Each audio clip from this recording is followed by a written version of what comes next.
টাঙ্গাইল সদর ৫ আসনের সাবেক সংসদ সদস্য, সাবেক মন্ত্রী ও অবিভক্ত ঢাকা সিটির সাবেক মেয়র মেজর জেনারেল মাহমুদুল হাসানের মৃত্যুতে শোক প্রকাশ ও দোয়া মাহফিল অনুষ্ঠিত হয়।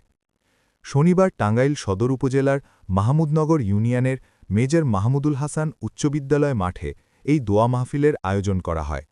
আব্দুল মালেক মণ্ডলের সভাপতিত্বে ও বাহারুল ইসলামের সঞ্চালনায় বক্তব্য রাখেন টাঙ্গাইল সদর ৫ আসনের স্বতন্ত্র সংসদ সদস্য প্রার্থী এবং টাঙ্গাইল জেলা বিএনপির সাধারণ সম্পাদক অ্যাডভোকেট ফরহাদ ইকবাল ও মামুদনগর ইউনিয়নের চেয়ারম্যান আসলাম হোসেন শিকদার সহ স্থানীয় গণ্যমান্য ব্যক্তিবর্গ গুরুত্বপূর্ণ বক্তব্য রাখেন।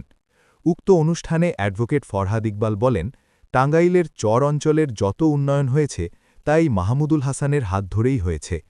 তিনি আরও বলেন, আমি যদি আগামী নির্বাচনে সংসদ সদস্য হতে পারি তাহলে মাহমুদুল হাসানের অপূর্ণ কাজ সবার আগে পূরণ করব এবং মামুদনগর ইউনিয়নের ধলেশ্বরী নদীর ব্রিজ সবার আগে নির্মাণ করব বলে প্রতিশ্রুতি দেন।